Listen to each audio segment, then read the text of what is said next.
Yo, what's good, everybody? Welcome back to TheLastWord Sports. And today we have our Eastern Conference predictions. We did our Western Conference video probably. I think it kind of went out. It went out yesterday.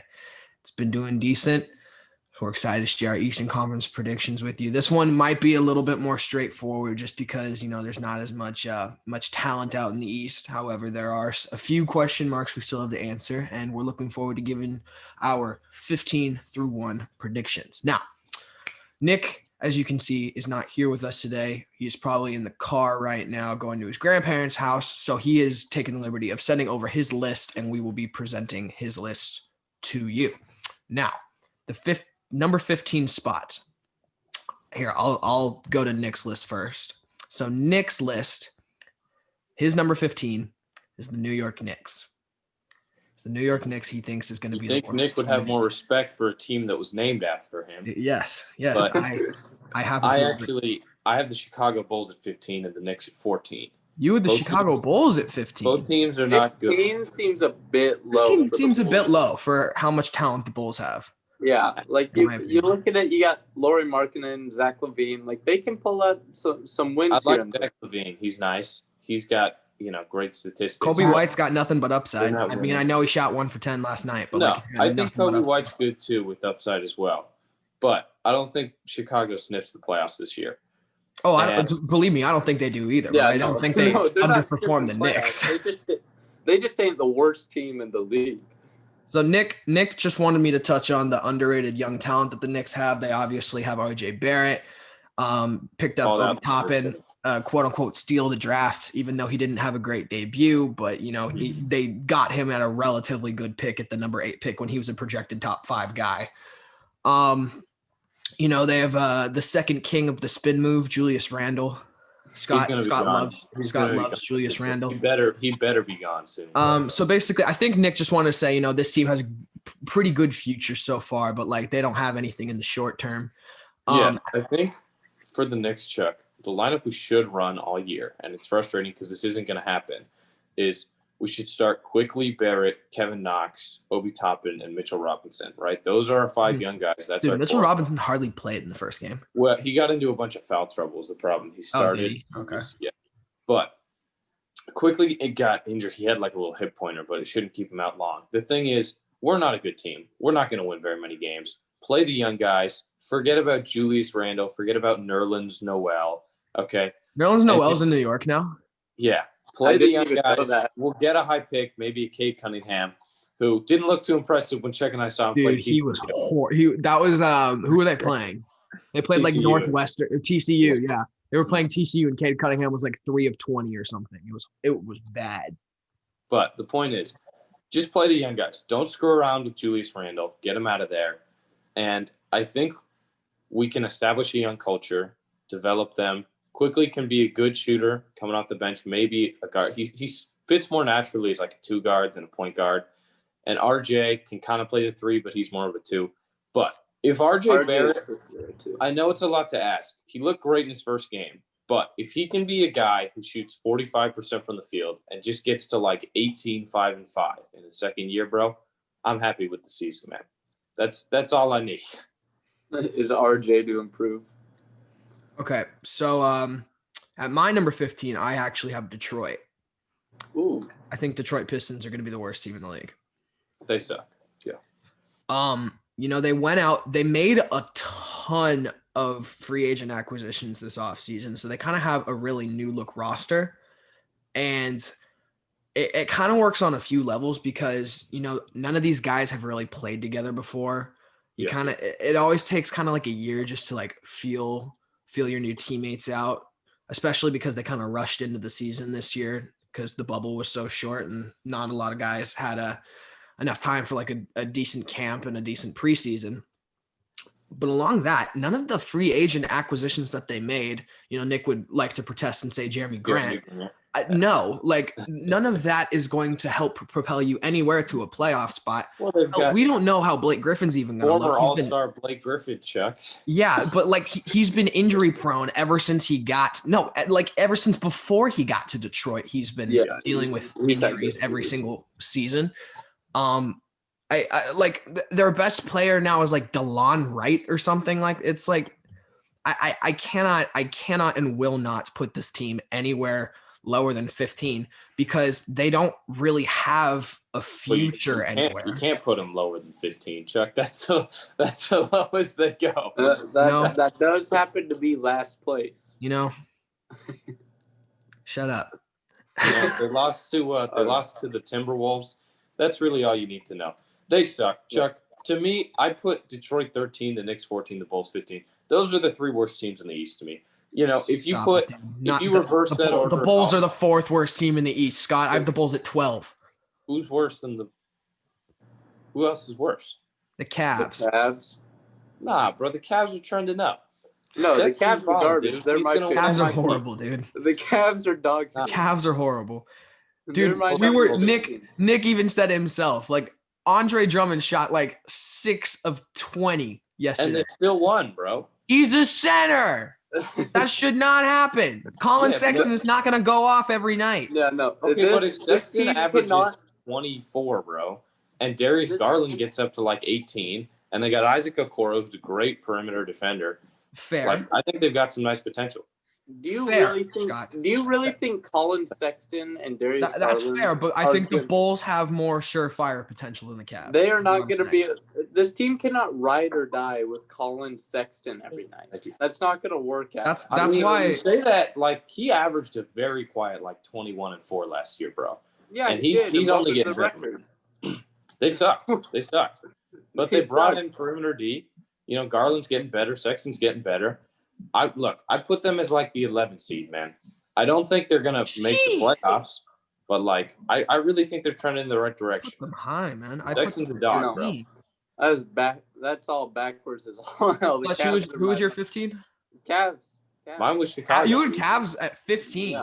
Yeah, bro. You put them below the Knicks. That's okay. That's a little disrespectful. I'm not buying what they're selling over there. That's a little. They still have Kevin Love for some reason. Kevin Love's probably he hasn't gotten up out of there. He's either going to get traded or he'll hardly play because of injuries. Yeah, exactly. So he's going to be a non-factor in Cleveland. And then just Andre Drummond, good rebounder, sort of just okay. He's led the league in rebounds like every single season. Yeah, he's fantastic rebounder, but just the rest of his game is kind of lacking in some regards. He's not built for the modern NBA. No, not at all. Not at all. Put him in like the 70s and he'd be pretty solid. And then Colin Sexton, he's got inconsistencies that I don't like, and I don't see this team being able to ride or die with Colin Sexton. You know what, Fletcher? Success. That's 100% fair to say. That's 100%. Sexton and Garland are the next CJ and Dame, bro. Just watch. Okay. They come in. Scott, shut up. First off, shut up. If they're not going to be as good as those two, but dude, like if you're correct on that, then this will be a team that will lose to the Utah Jazz because Colin Sexton forgets how to shoot the basketball, and Darius Garland is like, oh, now I have to shoot 40% and get 17 points because Colin Sexton absolutely sucks and forgets how to play basketball. Chuck, listen, I think people are really sleeping on him. They're not going to make the playoffs this year, but I think they're going to win more games than anticipated. And I think they're turning in the right direction. The one thing I will say is next time there's a Cavs game on the TV, you can find me sleeping on the couch. I'm a watch, bro. I'm a watch. I'd rather watch the Cavs than the Pistons. Don't even try me. Look, the Pistons, the Cavs, and the Knicks, they all are not that good, but they're trending in the right direction. They've cleaned house. They've brought in young players. They've brought in new organizations, new front offices. I like where they're going. The Bulls to me, I love Zach LaVine, but having Zach LaVine does not win you games in the NBA. I like Kobe White. His great tear at the end of last season was all games with like Zach LaVine out and he was playing like 10 more minutes per game. Again, I like him. He's kind of inefficient. I think he needs another year or two to fully get into it. And after that, I don't see where the talent is on the Bulls, bro. They drafted, Patrick Williams, like 4th overall? Yeah. Right, weren't we all saying that was the worst pick of the draft? Scott, you and I had both had questions about that, especially because we thought they were going to go and maybe get Denny, maybe get Tyrese Haliburton, maybe get Obi Toppin. Yeah. But the reason why I think this was actually a good pick is because Williams is probably, if not, it's kind of a debate between him and Isaac Okoro. Williams is probably the best perimeter He's a good defender in defender. that class. Yeah, for sure. And if you look at what the Bulls need, they needed a 3 who could play defense because they had Otto Porter Jr., who was kind of just a spot-up shooter in the corner for them. But they needed a guy who could go out and harass the best player on the other team, which is what Patrick Williams is going to do. He's young, he's scrappy, he's healthy. That's why I think that the Bulls selecting him now in retrospect was actually a decent pick for them, and it's going to make them better in the long run. Because it depends how he develops, but yeah, it's not as bad as people play.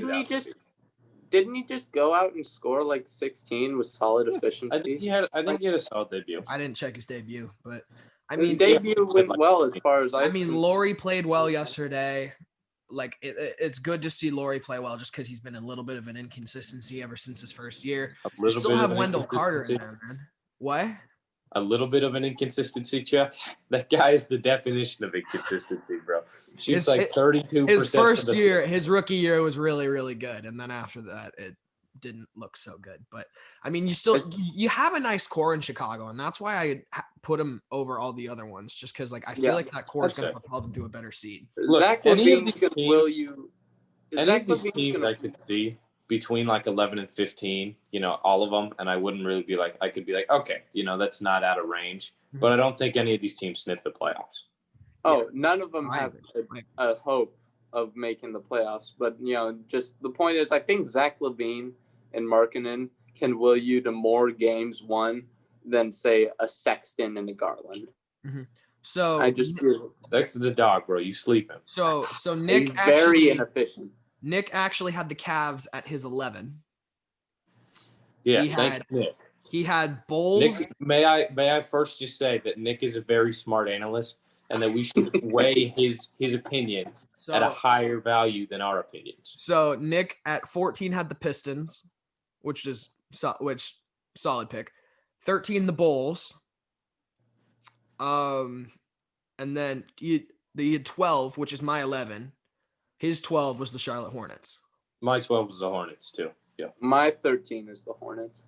Your 13. Who's your 12 then? The Bulls. Detroit Pistons. You Detroit that high? I mean, it's all just sort of like clumped together right there towards the end. Okay. Yeah.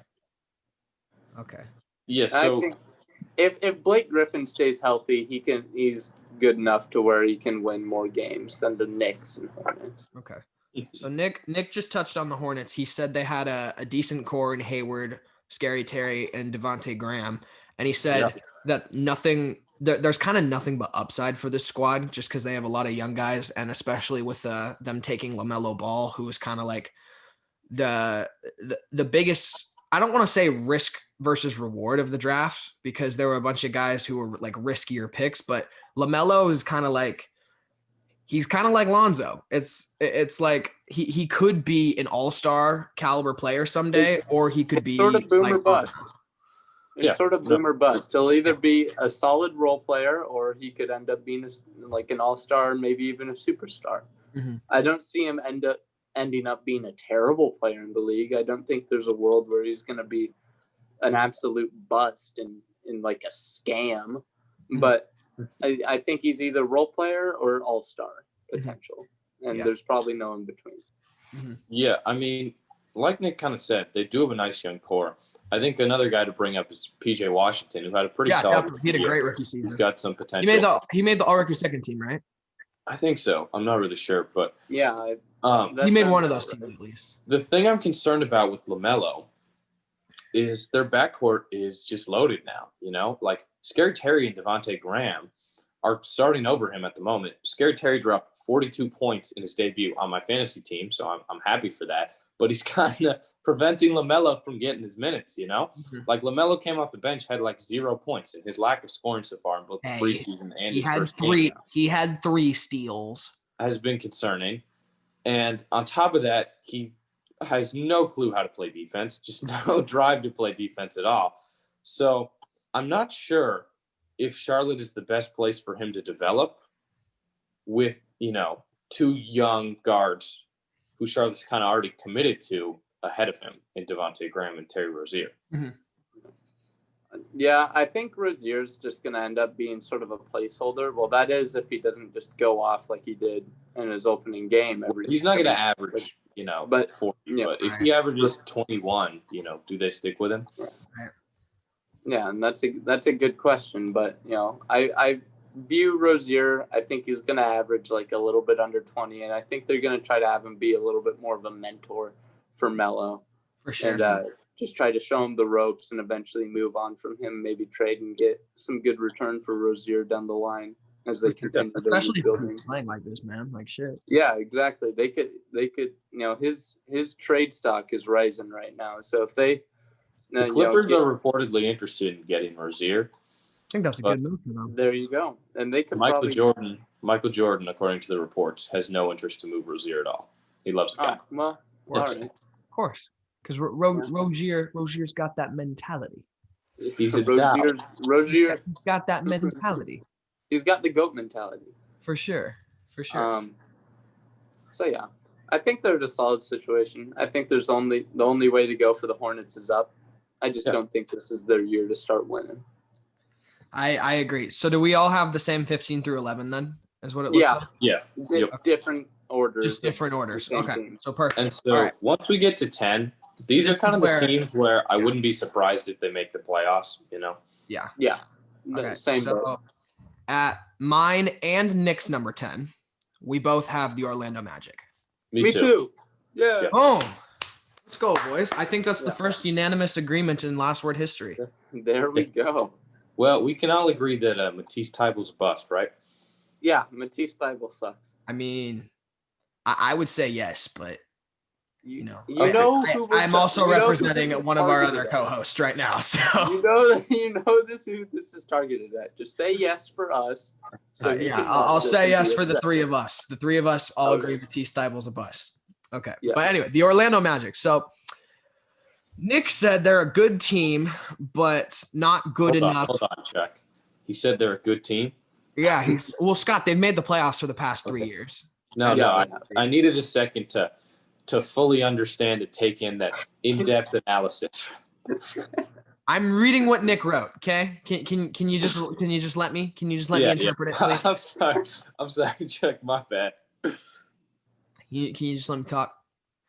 Go ahead.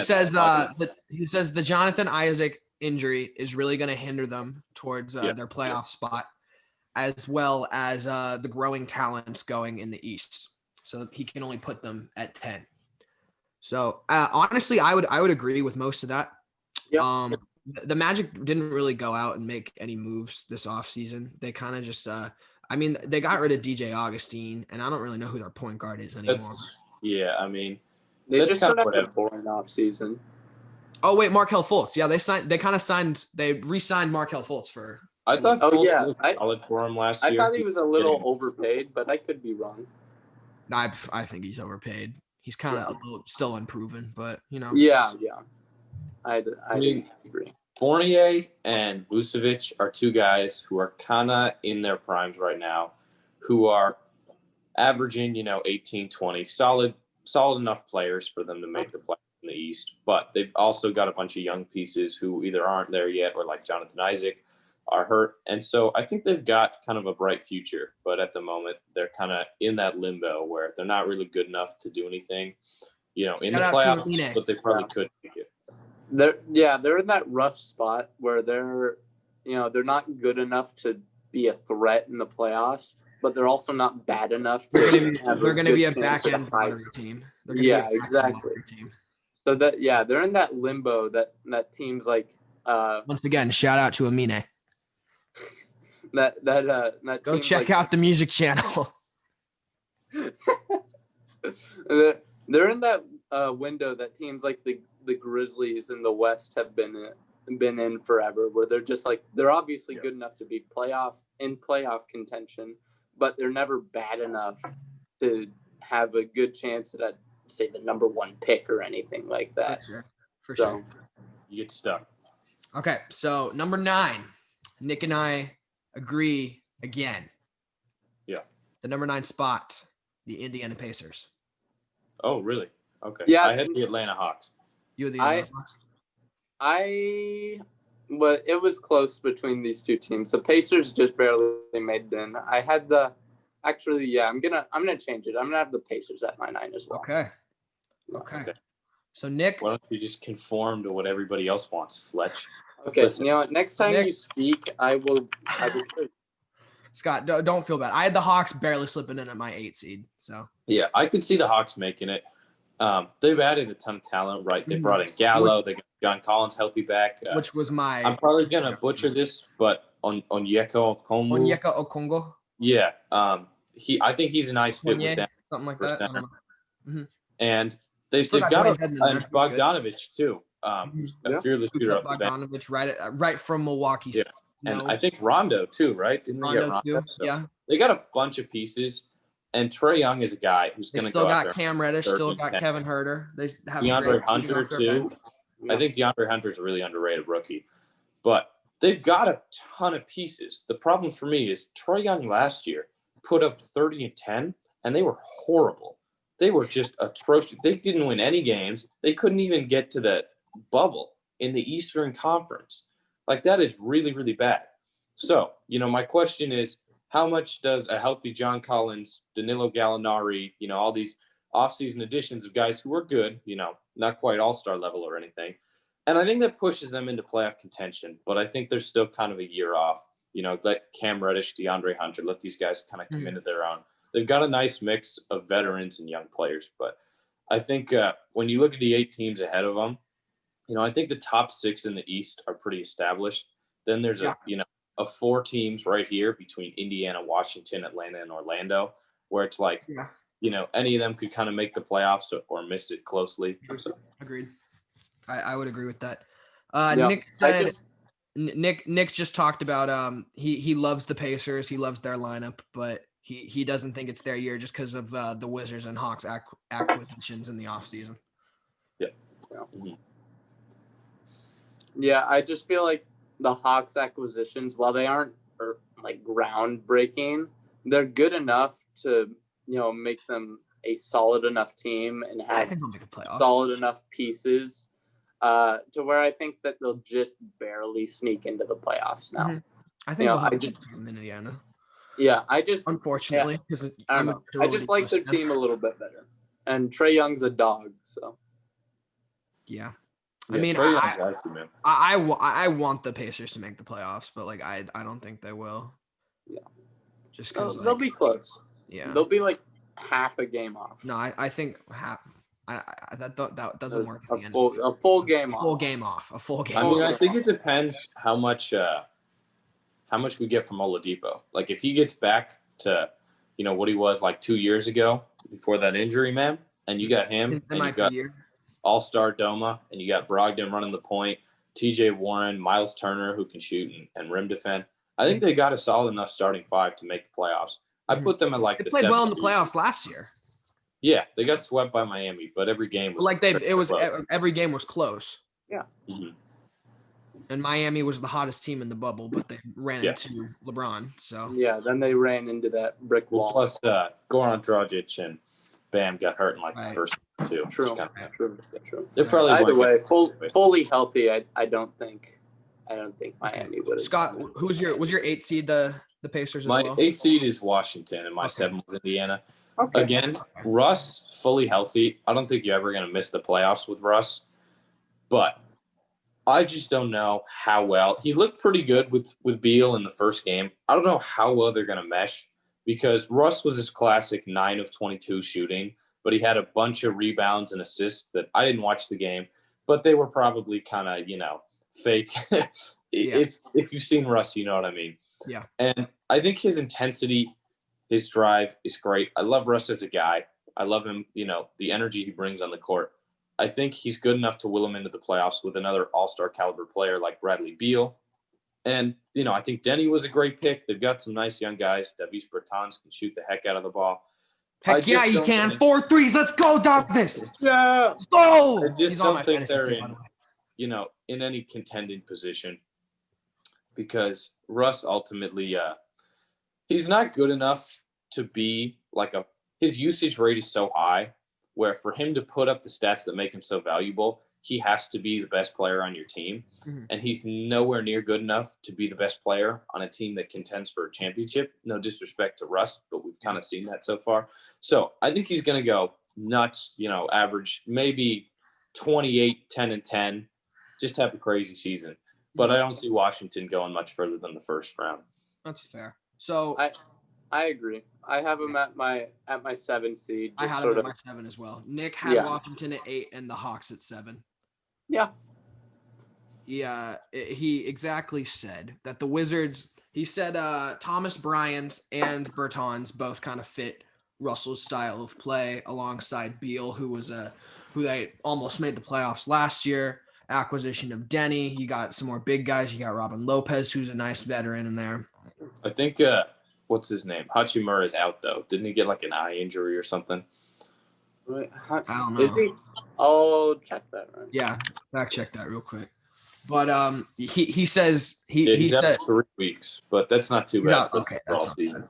Yeah, but he said another possible triple-double season coming up, just based on the pieces he has around him. But he thinks that the Hawks acquisitions in the offseason made them immensely better and propels them to a 7 seed. Because now his argument was that because they had a really tough time on D with Trey, the guys they picked up like Bogdanovich and he only mentioned Bogdanovich, but I'm guessing like Gallinari as well. Maybe Cam Reddish once he Rondo is a solid is a scrappy defender. But Rondo's not getting more than 18 minutes a night. I mean, true. Oh wait, no, I misread that. It says their defense is gonna suck if they have them on the court together. Yeah, okay, because I was about to say. I think DeAndre. That was his reason for putting them at 7, but he said their backcourt was like loaded. Chuck, did Nick use the word immensely better, or was that your choice? That was my choice. All right, this is my interpretation. But yeah, I had the Wizards at 7, just because I think I think you have 2 all-star caliber players. Beal got snubbed last year. Westbrook's been a consistent contender to be an all-star. I mean, he was an MVP just a couple years ago. This team should realistically be a higher seed than the Hawks, regardless of the talent they have around them, just because of the star power they have. Mm-hmm. I mean, I know Trae Young is like a bona fide all-star at this point, but other than him, man, Trae hasn't proven anything with regards to winning games, though. Exactly. Like, I love Trae. But... Exactly. And all he's really got around him is just some decent role players who have been a few places in their careers, as well as a bunch of young guys that have been brought up in the Atlanta Hawks organization. So there's no real star power there other than Trae Young. So that's why I put him a little bit lower. Yeah, I agree. Okay. We want to move on to number 6 because this is where things can get a little bit dicey. Yeah, 6 through 1 is a little dicey. Okay. I'd actually say 6 through 5 is a little bit or 6 through 4 is a little bit dicey, and then after that it's kind of like I think 3 through 1's relatively clear. Yeah, 3 through 1's relatively clear. You might have a little dispute there, but okay. So Nick's number 6 was the Toronto Raptors. Me too. Yep. Which was mine as well, because another unanimous. Yeah, because of their loss. He said because they lost their front court depth. Obviously, they lost Marc Gasol and Serge Ibaka. Yep. That's gonna hurt them. Especially they retained Fred VanVleet though, which was big. Yeah. Freddie V's. But at what cost? They gave that boy a bag. They gave that boy a bag. They did give him a bag. The Raptors are solid. They're well coached. They're efficient. They've got good leadership. Kyle Lowry's a nice player. Pascal Siakam's, emerging. But I think we kind of saw the difference between a Pascal Siakam and a Jason Tatum last year in the playoffs. 2 guys who averaged relatively similar numbers in the regular season. Mm-hmm. You saw that superstar potential in Tatum. And you saw kind of Siakam's great. He's a complimentary star. He's got a ceiling. I think Toronto as a team has a ceiling much like Pascal, where they're good. They're going to win a lot of games. They're not going to miss the playoffs. But I don't think they're a real threat to anybody, once they get there. Yep. Agreed. Yeah, 100%. I don't really have anything else to add other than what was already said. So, number 5. Nick had Philadelphia. This is where I also have Philadelphia. I also have Philadelphia number 5. Yeah, I have Miami at 5 and Philly at 4. Interesting. Scott, I'm gonna let you go first on Miami because Nick had Miami at 4. I also had Miami at 4. I have Miami at 4. So Scott, Yeah, you so- had Philly and Miami flip flopped. Why don't you speak? Look, I could see it going the other way. I just think Philadelphia is a much more talented team. I like Bam and his progression. I think Jimmy Butler's a great leader for him, great scorer. I think Tyler Hero's been getting a little overrated recently. He's nice. Hey, but Jack slow down. Harlow made a song about him. Okay. Great. Look, Miami's a really good team. They were the 5 seed last year. I think they'll be the 5 seed again this year because Miami didn't really do anything to get better in the offseason. They lost. They just lost a little bit of depth. Yeah, but again, I don't think Crowder losing and Jay Derrick Crowder is a big deal. But But I you're think going Philly, to see improvement across the board from all the young guys. yeah, You're but going to I see think improvement Philly, from Duncan Robinson, Tyler Hero, and Bam. that's true.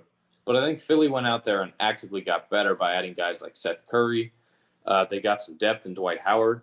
They dumped Al Horford, who was really ruining, the on-court chemistry. And so I think if Simmons and Embiid can stay healthy, they have a much more talented roster than Miami. They've got some outside shooting now. I like Daryl Morey running the show, and they've got a real proven head coach who can I know he did a poor job with the Clippers last year, but it still kind of remains to be seen how much of that was Doc and how much of that was Kawhi and PG. That was PG, baby. Going Matty Ice in the Super Bowl on him. So I think Philly is in a better position than Miami. And if everybody can stay healthy, I think they have the potential to make a deep run in the playoffs. So we'll just have to see what happens. And I understand that point, Scott, and I'll tell you why you're wrong.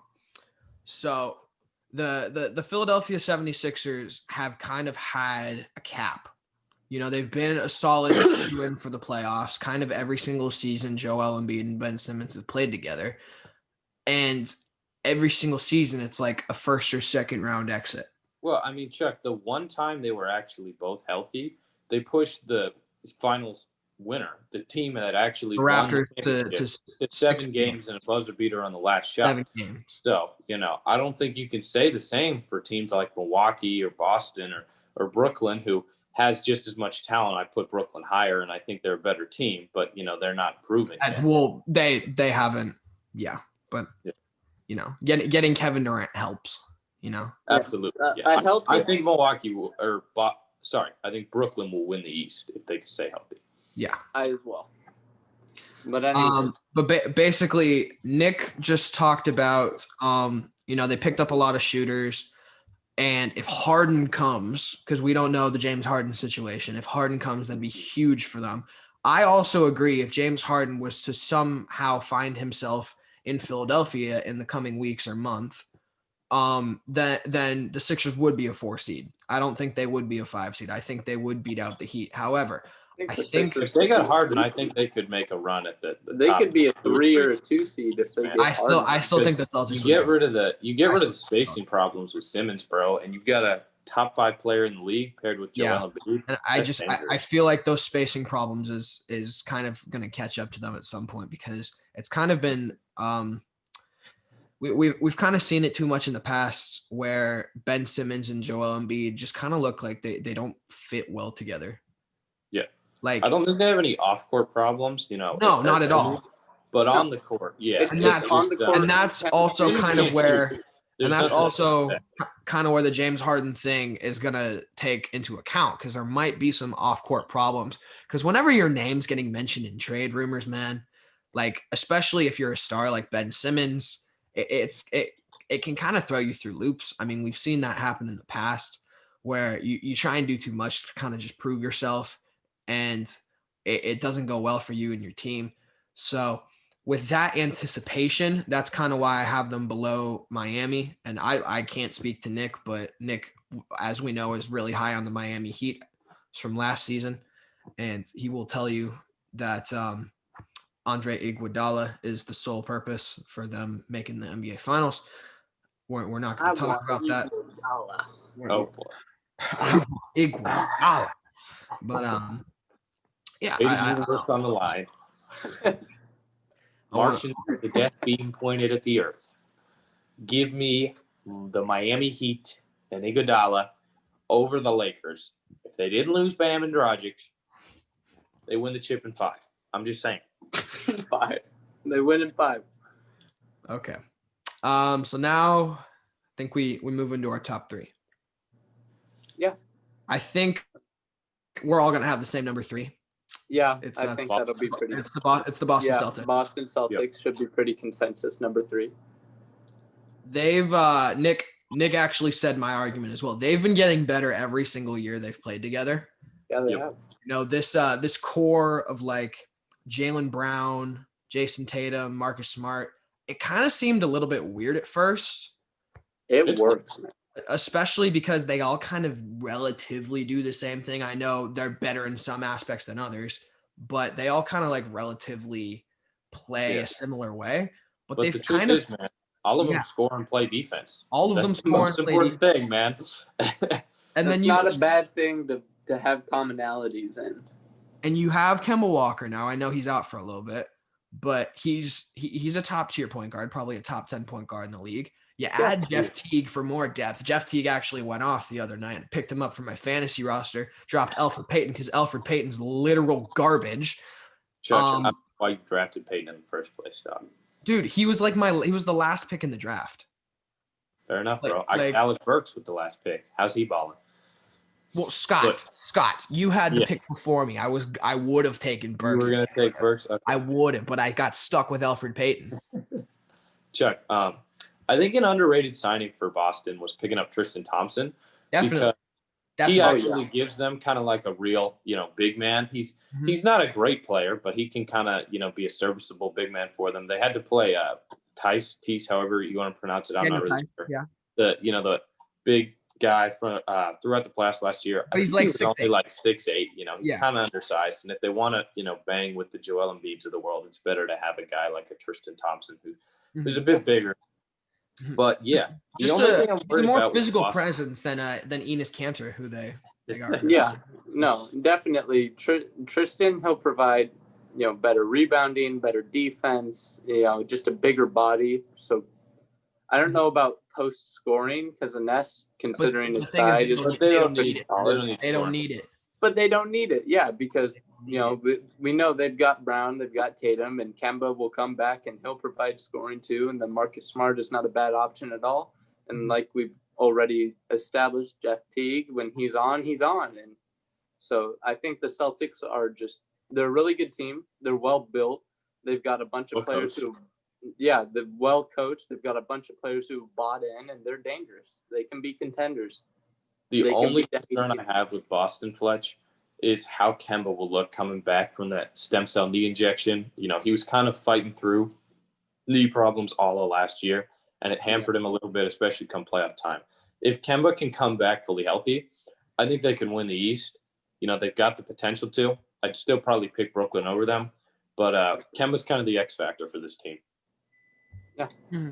And I like Kemba a lot, so if he starts succeeding, then I'd be pretty happy. Also, if Peyton Pritchard can get his scoring going at the bench, dude, Pritchard's look nice, man. If Pritch can start consistently dropping like 12 off the bench. Shout out Peyton Pritchard, man, because you're definitely Fletch flex the sweater.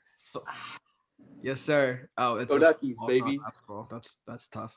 I know. Yeah, I don't have any Oregon basketball stuff by me right now. Shout out Peyton Pritchard, man. But yeah, shout out Pritch. Okay. So moving into the top 2, I think you all have it unanimous except for me because I have it different. So you have Brooklyn at 2? Sure, I have Brooklyn at 2, and I have Brooklyn at 2 also, Chuck. Let's go, Scott! Yeah, man. I'm alone. Does Nick have? No, Nick has Brooklyn at 1. Nick has Brooklyn at 1. Mm-hmm. Yes. All right, we split. The best analyst agrees with me. All right, so here was Nick's arguments for the Bucks and the Nets. The Bucks have probably, arguably, the best defense in the league. Yeah. You have the 2-time returning MVP in Giannis Antetokounmpo. Mm-hmm. And you were able to go out and get him a new piece in Drew Holiday, who looked really good in the first game. Yeah, and DiVincenzo looking too. And DiVincenzo is looking like he's about to fill a role and stop typing stuff on Twitter. However, Nick's argument was they lost a little bit of depth from last season that could hurt them in the long run. What's the depth they lost? He didn't say any. He didn't say any. Yeah, because I think Eric Bledsoe is a smaller Giannis, and he really couldn't shoot the ball that well. So I'm not too concerned about him being gone. I'm not concerned about it either. George Hill, was a nice veteran, but again, I think this team is really just going to come down to how far Giannis can take them. And what's really frustrating is last night, were they playing Boston? Yeah, it was the game-winning free throw. And Giannis misses the game-winning free throw. That is, this team can run with anybody, but until Giannis can close games, because Chris Middleton, Drew Holiday, I like the Drew Holiday pickup. He's a great player. He's not what they needed to win a title. They need a closer because at the end of games, Giannis is hanging out. He can't get the ball in the half-court setting and go get a bucket. He can't go consistently make his free throws. He can't shoot jumpers. So I think he hit 3 threes. Okay, he hit 3 threes last night. His 3 games. I don't know. I didn't. His 3 ball's looking a little better. He can shoot a 3 in rhythm. Like if they leave him open, which they do. But can't go out. But it's not. It's not like Jason Tatum did ice game. It's not like Giannis is gonna come roaring up the court off the dribble and just cross somebody over and hit a step back fadeaway 3. And it's like that's not who he is. Yeah, Chris Middleton's not like that. They really just don't have a guy who's like that. They're have still good probably enough. the best core in the league, but they just don't have a guy. They're still going to be the number 1 seed because of their regular season prowess. Like you said, their defense, their coaching, their rotations. They have great chemistry. They work the ball around really well, and Giannis is nuts in the fast break. But when the game slows down in the playoffs and they have to go score late game buckets in a half-court setting, I don't trust Milwaukee. I'd agree with that. I think that is fair. Which is why I still think they'll be better than Brooklyn. Which is why I have the Bucks at my 2 instead of the 1. Nick's argument for Brooklyn, just so we can get rid of Nick's analytics real quick. So Nick said that Brooklyn has the best offense in the league and tons of depth, which will propel them to the number 1 seed. Yeah, I mean, I think they're going to win the East because they have lots of depth and 2 incredible superstar players. But I don't know how much Kyrie and KD are going to play and give it 100% effort in the regular season. When you look at those guys' histories and KD coming off an Achilles injury. And on top of that, an injury that has ended many careers. Yeah, exactly. I think their goal is to win a title. I think they're going to take it a little bit easier in the regular season than the Bucks. But I still think they'll be a great team. I think they're talented enough to get a top 2 seed. I wouldn't be shocked if they got the 1 seed. So, yeah, I just think I agree with you. If KD or Kyrie start load managing at all, I just sort of viewed it as if they're playing games, if they're playing over 70 games, I think Brooklyn gets the 1 seed just because they will manhandle anybody below, say, the top 6 seeds in the East, and they'll manhandle a lot of playoff teams and just any team outside of the playoffs in the West too. Like we saw it with the Warriors opening night. No, I think the Nets are the 3rd best team in the league, Fletch. They can manhandle just about anybody, dog. Yeah, and so I just think, Brooklyn, you got Kyrie and KD obviously, and then you've got like Karis LeVert, who's just a baller. He can score from anywhere on the court. Oh yeah, I love Karis LeVert. Karis LeVert, absolute monster. Joe Harris slotting up in the corner. I don't know how well LeVert could fit with Kyrie, but I do love his game. Yeah. The only thing about that is Kyrie, is like Karis can't really be a spot up guy. He's not a spot up guy. He shoots in rhythm. Take the ball. But I still think the pieces they have around Kyrie, like Spencer Dinwiddie, if they decide to run a set with Dinwiddie at the 2, and then you have Joe Harris as well, you put him in with with KD and DeAndre Jordan, that's still a deadly lineup. And then you have LeVert coming off. You've got Kevin Durant and Kyrie. You've got Karis LeVert. Pieces, man. Karis LeVert running with the bench unit would be scary because no bench is going to be able to stop Karis LeVert. And you know what? Well, hold on. The Blazers have a really nice bench, guys. They've got a ton of depth. Lots of depth. You want to start listing off the roster of the Blazers for me? Hold on. Derek Jones Jr., Carmelo Anthony, Gary Trent Jr. I've run out of players. Harry Giles. Come on. Yes. Yeah. Hey, Derek Jones Jr. is not coming off the bench. Cantor. He started last night. He actually played really well, but he started. Oh, yeah. Yeah, the Blazers did play really well last night. No, I said Jones played well, not the Blazers. They looked icy, man. They Shut up. Shut up. Okay. Anyway, thank you all for staying with us this long. I think this is probably a shorter video than yesterday's. much shorter. Hopefully it's a shorter video than yesterday's because we didn't have to listen to Nick listing the roster of the Trailblazers. But anyway, let us know your predictions down below. If you liked it, leave a like.